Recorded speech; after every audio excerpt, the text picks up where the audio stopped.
Welcome back everyone. Reflective mind में आपका स्वागत है। प्रीवियस वीडियो में हमने class 8 political science chapter number 1 the Indian constitution में जो टॉपिक शुरू किया था वो था why does a country need constitution. अगर आपने उस वीडियो को नहीं देखा है तो आई बटन और डिस्क्रिप्शन बॉक्स में उस वीडियो के लिंक है, आप उस वीडियो को चेक करें।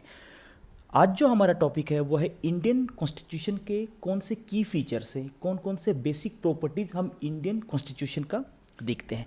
प्रीवियस वीडियो में हमने एक चीज़ और भी क्या बताया था कि इंडिया में लगभग 150 से 200 सालों तक अगर आप देखें तो एक ब्रिटिश कॉलोनियल पावर का यहाँ पे एक क्या दिखता है, एक अधिकार दिखता है यहाँ पे। और उसी ब्रिटिश कॉलोनियल पावर से आज़ाद होने के लिए हमने इंडियन नेशनल मूवमेंट के द्वारा हमने अपने आप को ब्रिटिश कॉलोनियल पावर से क्या किया, आज़ाद किया।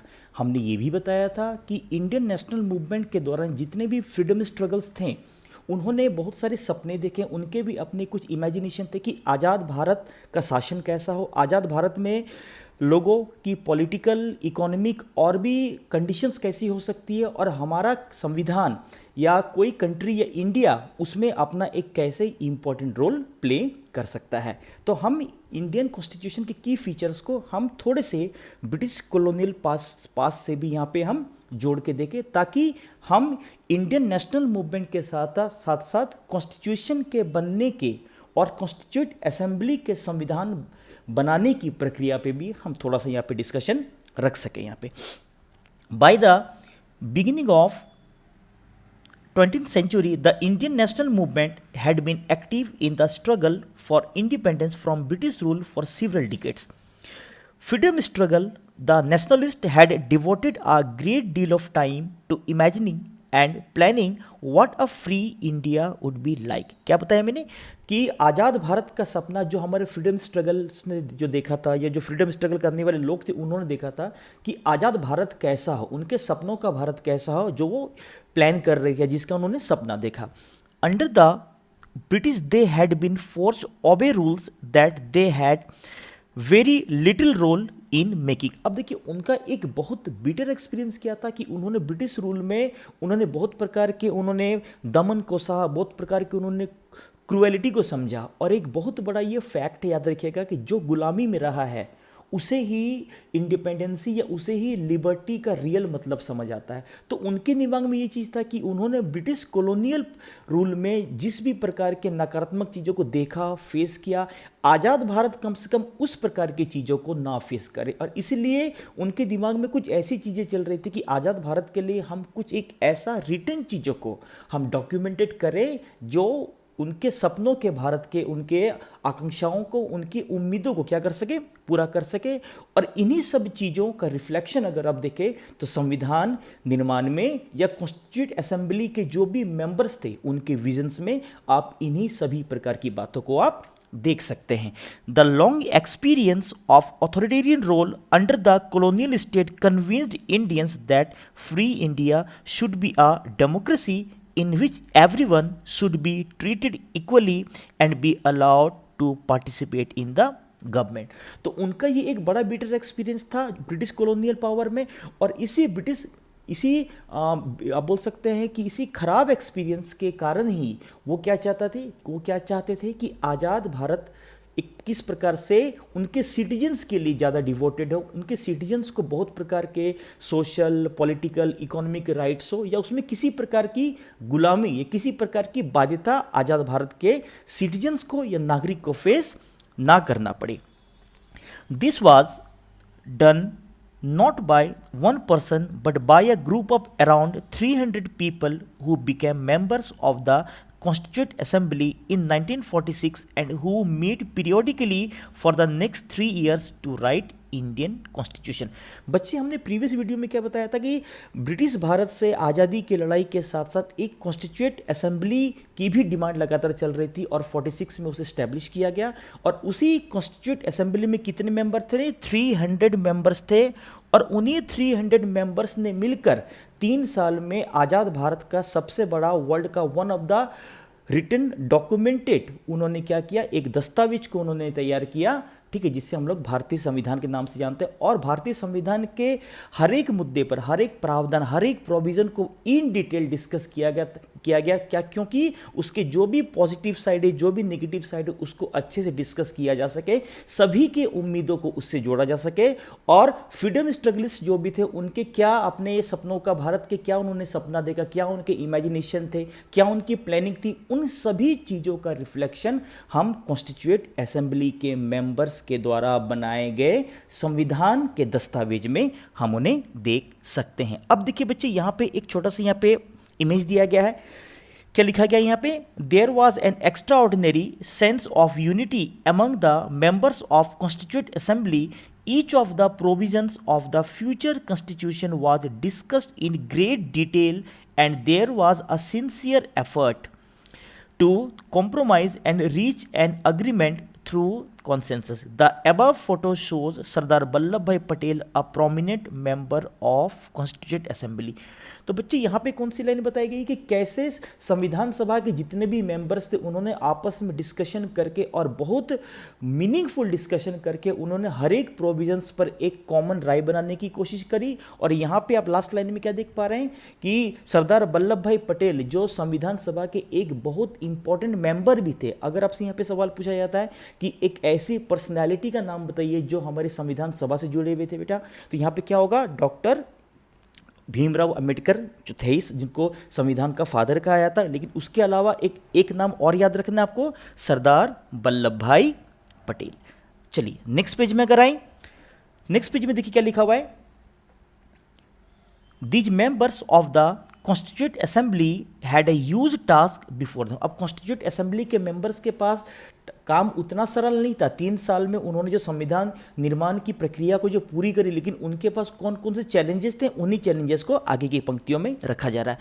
The country was made up of several different communities who spoke different languages, belonged to different religions, and had distinct cultures. Also, when the constitution was being written, India was going through considerable turmoil. ये क्या बता रहे कि India एक बहुत बड़े पैमाने पे political, social, economic diversity, religious community diversity को दिखाता है। और जब हमारा देश आज़ाद हुआ 15 अगस्त 1947 को, उस दौरान बहुत सारे टर्मोइल का मतलब क्या होता है? राजनीतिक संकट। उस समय बहुत बड़े पैमाने पे हमें एक पॉलिटिकल क्राइसिस, एक पॉलिटिकल अनस्टेबल सिचुएशन भी दिखता है। क्या है?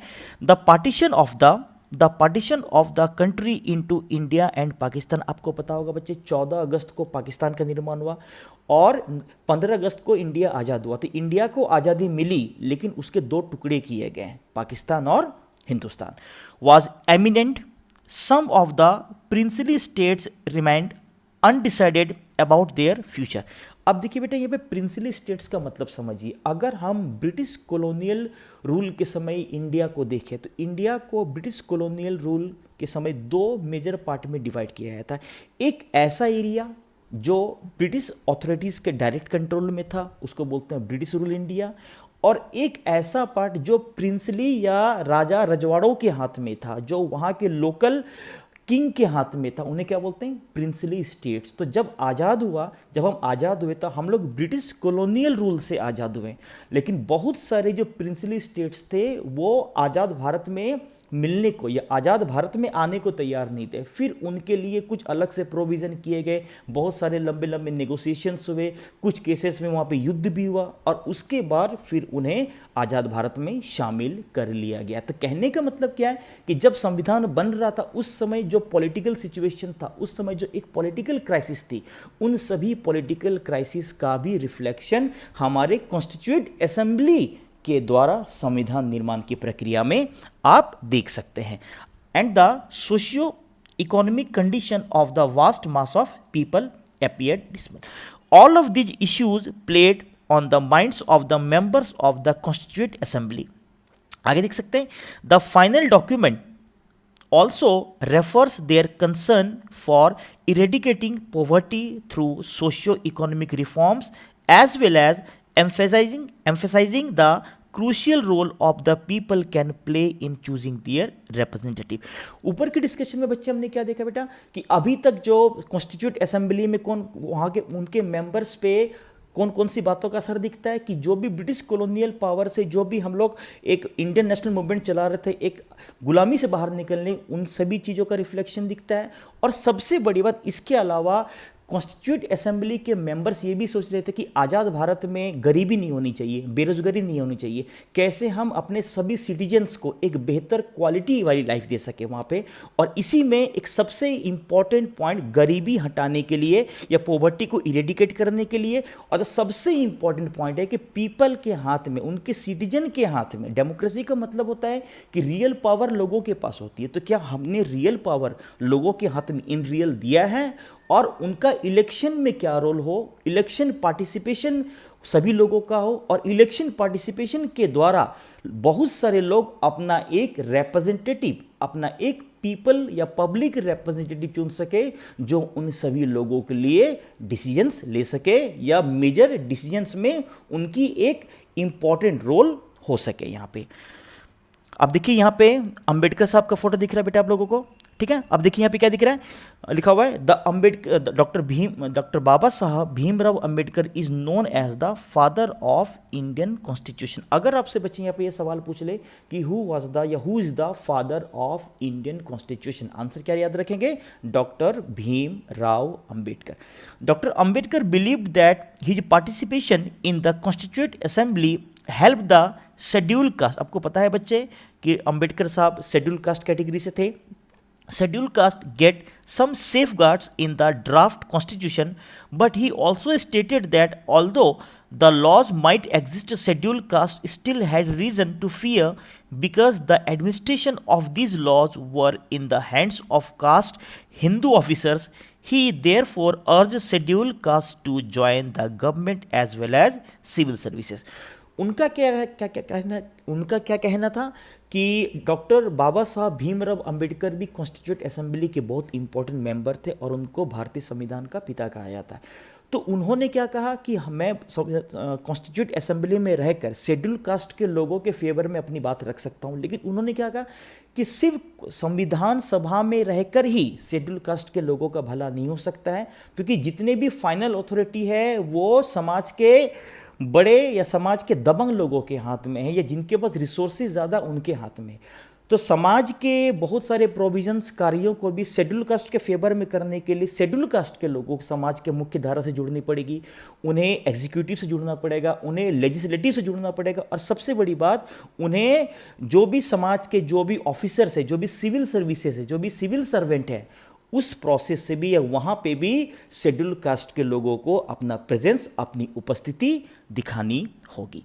चलिए, अब ये सारी बातें जो अभी हमने संविधान के की फीचर्स के बैकग्राउंड में क्यों समझा कि संविधान के की फीचर्स में कौन कौन सी बातें अभी आएंगी, अभी थोड़ी देर में डिस्कस करेंगे। लेकिन इसके पहले अभी हमने क्या बताया कि संविधान निर्माण सभा के जो भी सदस्य थे, अराउंड 300 जो मेंबर्स थे, उनके द्वारा बनाए गए संविधान में कौन कौन सी बातों का रिफ्लेक्शन या कौन कौन सी बातों का असर जो ब्रिटिश कॉलोनियल पावर के साथ साथ हमें दिखता है, यहाँ पे देखा जा सकता है। यहाँ पे अब संविधान के जो बेसिक फीचर्स है उस पर आगे बढ़े तो संविधान का जो सबसे बेसिक फीचर है, या सबसे पहला जो फीचर है, इसे क्या बोलते हैं?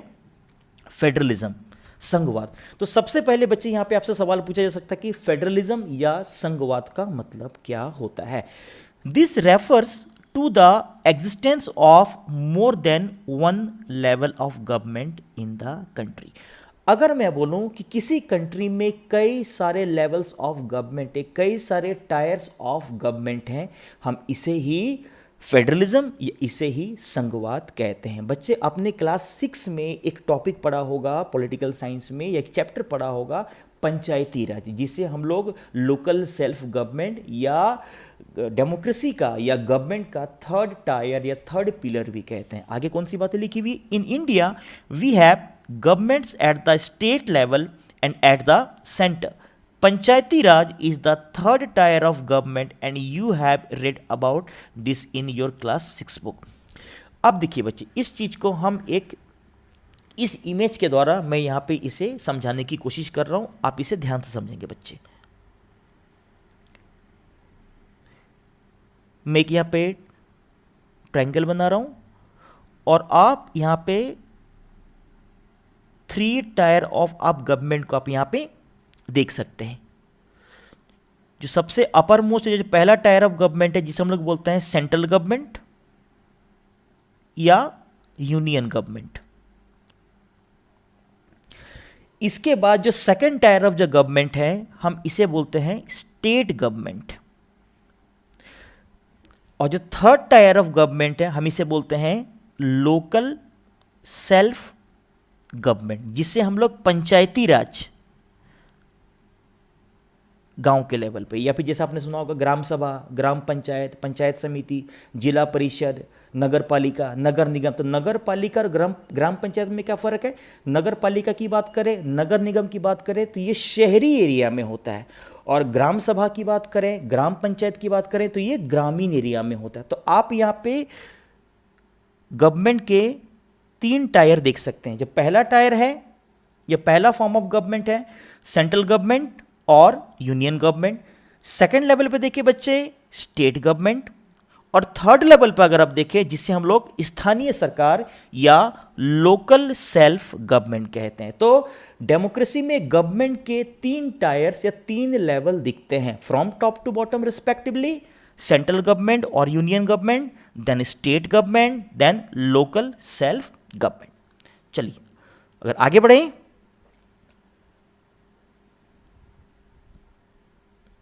अब देखिए बच्चे आगे, तो यहां पे फेडरलिज्म का मतलब क्या है कि more than 1 level of government का एग्जिस्टेंस। इंडिया में 3 लेवल पे है, union level, state level and local self government. The vast number of communities in India meant that a system of government needed to be devised that did not involve only persons sitting in the capital city of New Delhi। अब देखिए यहाँ पे vast number of community का मतलब क्या है कि यहाँ पे गवर्नमेंट का मतलब सिर्फ ये नहीं है कि जो सेंट्रल लेवल पे बैठे हुए, गवर्नमेंट का मतलब सेंट्रल लेवल, स्टेट लेवल और लोकल सेल्फ गवर्नमेंट या थर्ड लेवल का भी है, और इन तीनों के बीच में एक प्रकार का बैलेंस होता है। सेंटर अगर टॉप में है या पैक्स में, इसका मतलब ये नहीं है कि स्टेट गवर्नमेंट या लोकल सेल्फ गवर्नमेंट के ऊपर में उसका एक डोमिनेशन होगा, नहीं। यहाँ पे अभी अगला फीचर भी आएगा कि दोनों के बीच में या तीनों के बीच में बहुत सारे पावर्स का भी एक्सचेंज होता है, और तीनों के बीच में एक प्रकार का बैलेंस भी, जो हेल्दी डेमोक्रेसी की सबसे पहली शर्त होती है, वो भी काम करता है। लेकिन इन सब चीज़ों के लिए एक जो बहुत इंपॉर्टेंट जो हमारा गाइडिंग प्रिंसिपल है या प्रिंसिपल को गाइड करने वाला जो एक रिटन डॉक्यूमेंटेड जो ड्राफ्ट है, हम उसे ही क्या कहते हैं? इंडियन कॉन्स्टिट्यूशन या भारतीय संविधान कहते हैं। अगर अगली पंक्ति में देखें या अगले पेजेस में देखें, यहाँ पे क्या लिखा हुआ है? Decisions for everyone. Instead it was important to have another level of government in the state so that decisions could be made for the particular area. अब क्या बताया गया यहाँ पे कि सेंट्रल लेवल के या फिर यूनियन लेवल गवर्नमेंट की बात करें, वो पूरे इंडिया के लिए डिसीजन ले सकती है, लेकिन अगर स्टेट लेवल की बात करें, वो पर्टिकुलर स्टेट के लिए, लाइक बिहार, झारखंड, वेस्ट बंगाल, आंध्र प्रदेश, उसके लिए ले सकती है। लेकिन बच्चे अगर आप अपने आसपास में देखिए तो बहुत सारे ऐसे लोकल मुद्दे, बहुत सारे ऐसे स्थानीय मुद्दे होते हैं जिसमें आसपास के स्थानीय लोग इन्वॉल्व या शामिल ज़्यादा होते हैं। लाइक अगर गाँव घर में किसी प्रकार की बिजली की समस्या है, किसी प्रकार का अगर वाटर लॉगिंग या पानी की दिक्कतें हो रही है, या बाढ़ के कारण वहाँ पे पानी या जल जमाव की समस्या उत्पन्न हो गई है, या किसी कारण से उस एरिया में बीमारी फैल गई है, तो ये कुछ ऐसे स्थानीय मुद्दे हैं जहाँ पे स्थानीय लोग या स्थानीय सरकार या पंचायती राज या पंचायती सरकार की अपनी वहाँ पे एक ज़्यादा महत्वपूर्ण भूमिका होती है। और पंचायती राज का मतलब क्या है कि जहाँ का प्रॉब्लम है वहाँ के लोग उस प्रॉब्लम को सॉर्ट करने के लिए इन्वॉल्व ज़्यादा हों, या वहाँ के लोगों के द्वारा भी डेमोक्रेसी ने गवर्नमेंट का एक जो थर्ड पिलर या थर्ड फॉर्म ऑफ जो गवर्नमेंट को ड्राफ्ट किया है या फिर डिज़ाइन किया है, हम उसे ही लोकल सेल्फ गवर्नमेंट कहते हैं। While each state in India enjoys autonomy in experiencing powers on certain issues। अब क्या कहा गया कि इन तीनों के बीच में एक प्रकार का म्यूचुअल बैलेंस तो है, लेकिन स्टेट गवर्नमेंट भी अपने स्टेट टेरिटरी, अपने स्टेट के जुरिस्डिक्शन में आने वाले लॉ एंड ऑर्डर को मेंटेन करने वाली वो सबसे एपेक्स अथॉरिटी है। यूनियन गवर्नमेंट और सेंट्रल गवर्नमेंट पूरे इंडिया के लॉ एंड ऑर्डर को मेंटेन करती है, लेकिन स्टेट गवर्नमेंट का रोल अपने स्टेट के लॉ एंड ऑर्डर को मेंटेन करने में ज़्यादा होता है। यहाँ पे फिर स्टेट गवर्नमेंट और यूनियन और सेंट्रल गवर्नमेंट के बीच में एक प्रकार का बैलेंस काम करता है। India enjoys autonomy in experiencing powers on certain issues. Subjects of national concern require that all of these states follow the laws of central government. अभी मैंने थोड़ी देर पहले क्या बताया कि यूनियन गवर्नमेंट पूरी इंडिया के लॉ एंड ऑर्डर को देखती है और उसमें स्टेट गवर्नमेंट्स अपने स्पेसिफिक स्टेट्स के लॉ एंड ऑर्डर को देखते हुए स्टेट गवर्नमेंट सेंट्रल गवर्नमेंट के साथ एक प्रकार का कोलैबोरेशन, एक प्रकार का कोऑपरेशन करते हैं। लेकिन जब बात यहाँ पे नेशन से जुड़े हुए किसी मुद्दे की आती है तो वहाँ पे सभी स्टेट गवर्नमेंट यूनियन गवर्नमेंट के साथ कोलैबोरेट करती है, उसके साथ खड़ी होती है, उनके साथ ताल से ताल मिलाते हुए अपने यूनिटी को दिखाती है। The constitution contains list that detail the issues that each tier of government can make laws on. अब देखिए हमारे संविधान में पूरा डिटेल में बताया गया है कि स्टेट गवर्नमेंट के क्या पावर्स हैं, लोकल सेल्फ गवर्नमेंट के क्या पावर्स हैं और यूनियन गवर्नमेंट के क्या पावर्स हैं, और साथ ही ये भी बताया गया है हमारे संविधान में कि इन तीनों के बीच में कोई भी किसी के पावर का अतिक्रमण, किसी के पावर के साथ छेड़छाड़ नहीं करेगा और इन तीनों के बीच में एक प्रकार का डेलिकेट बैलेंस काम करेगा। In addition the constitution also specifies where each tier of government can get the money from for the work that it does. अब यहाँ पे ये बताया गया कि चूंकि यूनियन गवर्नमेंट और सेंट्रल गवर्नमेंट सबसे ऊपर में, सबसे अपेक्स फॉर्म ऑफ गवर्नमेंट, और उसी के तहत ही स्टेट गवर्नमेंट और स्टेट गवर्नमेंट के तहत ही लोकल सेल्फ गवर्नमेंट काम करते हैं। तो यूनियन गवर्नमेंट का सिर्फ ये रोल नहीं है कि वो सबसे ऊपर में, बल्कि उसका ये भी रोल होता है वहाँ पे कि वो स्टेट गवर्नमेंट और लोकल सेल्फ गवर्नमेंट की हेल्प करे। अगर किसी प्रकार की फाइनेंशियल रिक्वायरमेंट हो, अगर फंड रेजिंग की बात हो या फंड के द्वारा हेल्प करने की बात हो, तो यूनियन गवर्नमेंट, स्टेट गवर्नमेंट और लोकल सेल्फ गवर्नमेंट के साथ हमेशा खड़ी दिखती है। Under federalism the states are not merely agents of federal government. Federalism में यहाँ पे तीनों फॉर्म ऑफ गवर्नमेंट को मिलकर काम करना, आपको ऐसा बिल्कुल भी नहीं समझना है या नहीं समझने की कोशिश करनी है कि स्टेट गवर्नमेंट यूनियन गवर्नमेंट के भीतर में, स्टेट गवर्नमेंट का अपना जुरिस्डिक्शन है, लोकल सेल्फ गवर्नमेंट का अपना है, और यूनियन गवर्नमेंट इनके साथ कोलैबोरेट करते हुए पूरे नेशनल लेवल के लॉ एंड ऑर्डर से, सिक्योरिटी डिफेंस से जुड़े हुए इश्यूज को वो क्या करती है, हैंडल करती है। लेकिन यहाँ पे ये बिल्कुल भी नहीं समझना है कि स्टेट गवर्नमेंट यूनियन गवर्नमेंट की एजेंट है यहाँ पे, but draw there authority from the constitution. वहाँ पे ये भी स्टेट गवर्नमेंट के लिए भी उनके ऑटोनोमस, उनकी अथॉरिटी की बात की गई, और अथॉरिटी का मतलब क्या कि उनके एरियाज को वहाँ पे अलग किया गया कि स्टेट गवर्नमेंट के वर्किंग एरियाज कौन कौन से हैं, सेंट्रल गवर्नमेंट के वर्किंग एरियाज कौन कौन से हैं, लोकल सेल्फ गवर्नमेंट के वर्किंग एरियाज कौन कौन से हैं, और ये भी डिफाइन किया गया है कि इनमें से कोई भी गवर्नमेंट किसी दूसरे फॉर्म ऑफ गवर्नमेंट के एरियाज को एनक्रोच नहीं करेगा। आगे लिखा हुआ, all persons in India are governed by laws and policies made by each of this level of government. अब देखिए यहाँ पे एक बहुत इंपॉर्टेंट फीचर जो कॉन्स्टिट्यूट असेंबली के बहुत सारी बातों को यहाँ पे साइड बाय साइड यहाँ पे लिखा जा रहा है, रखा जा रहा है, और इसके द्वारा हम ये भी समझने की कोशिश करें बच्चे कि संविधान सभा के सदस्यों ने कितने गहन विचार के साथ छोटे से छोटे मुद्दे पे भी अपनी बात को सभी लोगों के सामने रखा और विचार विमर्श के द्वारा उसमें किसी भी प्रकार की गलतफहमी को दूर करने की कोशिश करी। When the constituent assembly adopted the principle of universal adult franchise, यहाँ पे एक बहुत इंपॉर्टेंट लाइन आ रहा है बच्चे, ध्यान से समझेंगे इसको। यूनिवर्सल एडल्ट फ्रेंचाइजी, आप सभी को पता है 5 साल में, 4 साल में या एक सर्टेन टाइम के बाद पीपल इलेक्शन के द्वारा अपने बहुत सारे लोगों के लिए एज ए रिप्रेजेंटेशन एक पब्लिक और पीपल रिप्रेजेंटेटिव को इलेक्ट करते हैं, लेकिन उसमें वोट देना होता है। लेकिन वोट कौन दे सकते हैं? 18 साल या 18 साल से ऊपर का कोई भी इंसान वोट दे सकता है, और इसी को बोलते हैं यूनिवर्सल एडल्ट फ्रेंचाइजी, सार्वभौमिक वयस्क मताधिकार, या इसी का दूसरा नाम है राइट टू वोट, वोट देने का अधिकार। और इसी का एक बहुत ही टेक्निकल नाम आता है जो बच्चे आप लोगों ने क्लास 7 के पॉलिटिकल साइंस में पढ़ा था, एक टर्म पढ़ा होगा रोजा पार्क्स का, सफ्रोजेट मूवमेंट।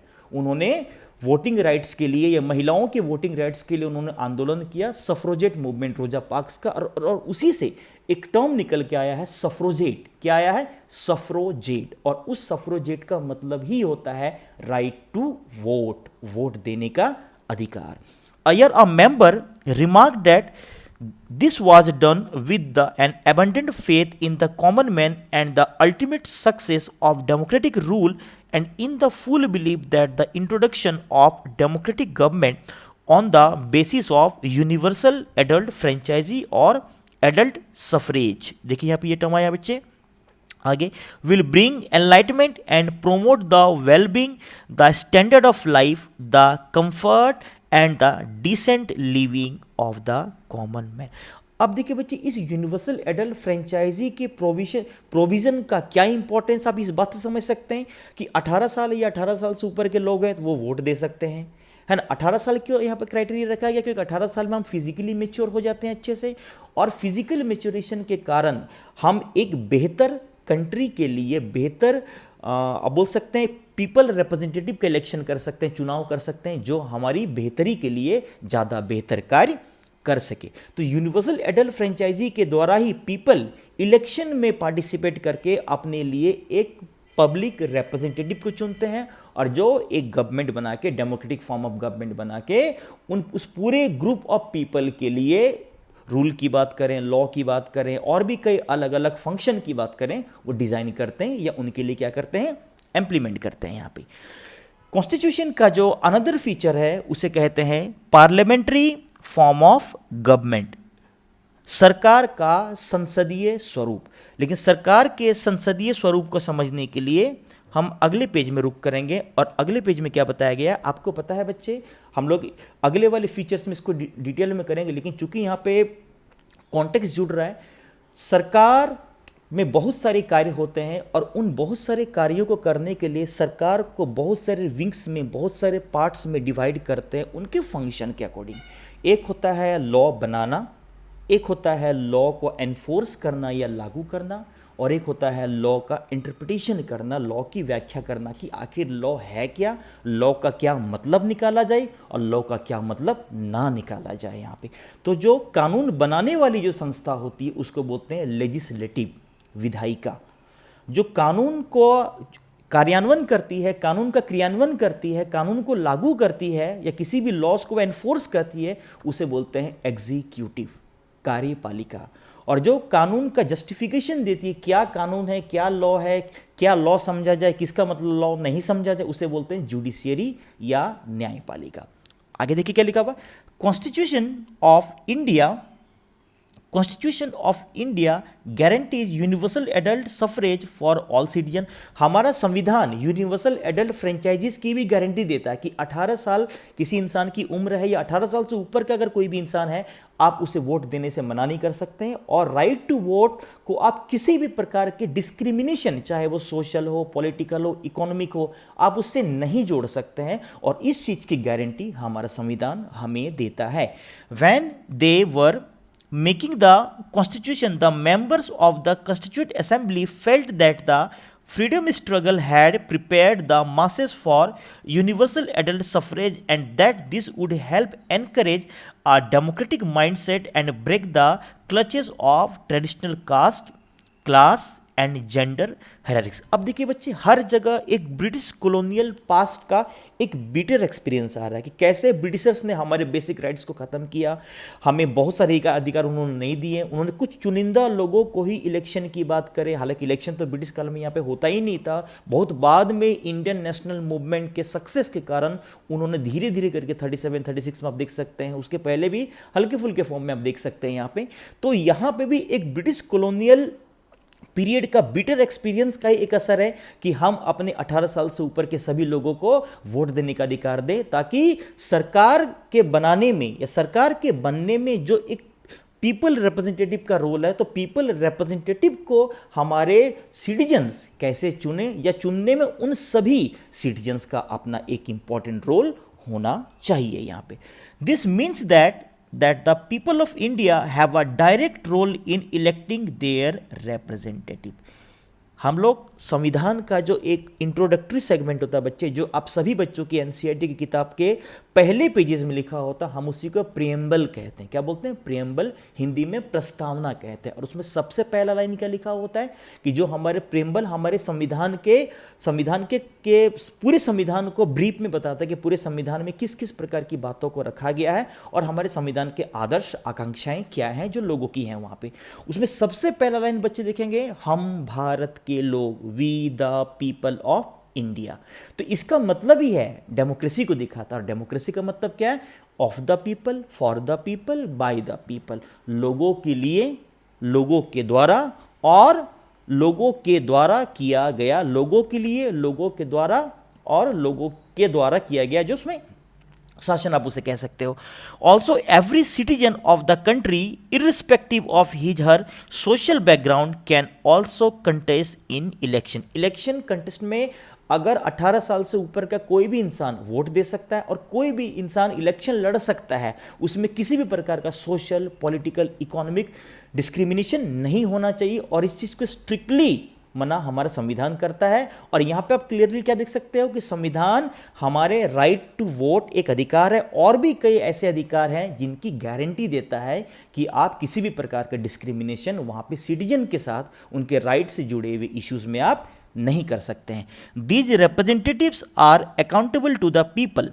ठीक है बच्चे, तो इस डिस्कशन में हमने संविधान निर्माण सभा के कार्यों को, संविधान निर्माण सभा में कौन कौन सी बातें थी, जो ब्रिटिश कॉलोनियल पास्ट का जो बिटर एक्सपीरियंस था, कैसे उन सभी बातों को संविधान निर्माण सभा ने महसूस किया, क्योंकि वो फ्रीडम स्ट्रगलर भी रहे हैं और उन्हीं फ्रीडम स्ट्रगलर्स में से ही मैक्सिमम लोग संविधान सभा के मेंबर्स थे। और उन्होंने 3 साल के एक लंबे समय में बहुत डिस्कशन, बहुत मीनिंगफुल डिस्कशन और आपस में सभी